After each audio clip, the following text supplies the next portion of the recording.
পানিতে ভাসছে মেডিকেল রোডের ফার্মেসির দোকান। জীবন বাঁচানোর ওষুধ থেকে দামি সার্জিক্যাল পণ্য সবই তলিয়ে গেছে কোমর পানিতে। জলাবদ্ধতায় মেডিকেল রোডে সারি সারি ওষুধের দোকানের একই চিত্র। পানি ঢুকে নষ্ট হয়েছে মূল্যবান digital blood pressure machine, nebuliser, oxygen concentrator. আমাদের এখানে আর্থিক ক্ষতির সম্ভাব্য পরিমাণ প্রায় 2 কোটি টাকা। আমাদের এখানে যা আছে সব হলো মেডিকেল ইনস্ট্রুমেন্ট।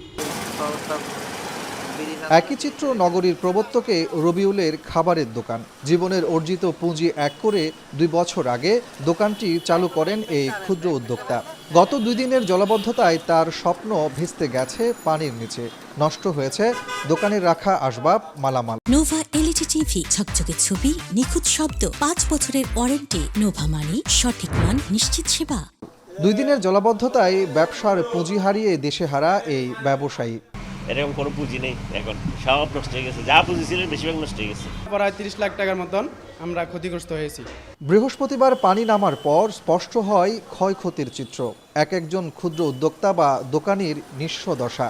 মালামাল বের করে কেউ বা পরিষ্কার করছেন, কেউ ফেলছেন আবর্জনার ভাগাড়ে। একেবারেই নষ্ট হয়েছে কোনো কোনো পণ্য। ব্যবসায়ীদের দাবি, এখানকার 30 থেকে 40টি দোকানে অন্তত 4 থেকে 5 কোটি টাকার আর্থিক ক্ষতি হয়েছে। এমন অবস্থা নগরীর মুরাদপুর, কাতালগঞ্জ, চকবাজার সহ বেশ কিছু এলাকার শত শত দোকানির। 10টা ময়দার বস্তা ছিল, 10টা চাউলের বস্তা ছিল, ডাল ডুল হইতে সবগুলো ভাসি গেছে। সব বুক সমান পানি নিয়ে আমরা বাসায় গেছি, ডানটা নিয়ে বাসায় গেছি, কিন্তু মাল নিতে পারি নাই, ক্যাশ থেকে টাকাটা পর্যন্ত নিতে পারি নাই।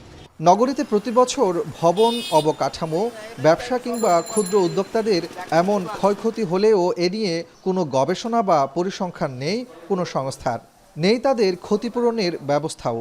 তবে এবার ক্ষতিপূরণের বিষয়টি নিয়ে ভাববেন জনপ্রতিনিধিরা। যারা সেখানে আছে আমরা তাদের সাথে কথা বলবো, কথা বলে যদ্দূর পারা যায় আমরা অবশ্যই সার্বিকভাবে তাদেরকে সহযোগিতা করতে চেষ্টা করব। বিশেষজ্ঞরা বলছেন 14,000 কোটি টাকার জলাবদ্ধতার কাজে তদারকির গাফিলতি ও দূরদর্শিতার অভাবে অর্ধযুগেও শেষ করা যায়নি প্রকল্পটি, যার মাসুল গুনছে নগরবাসী। কাজী মাহফুজ, এখন চট্টগ্রাম।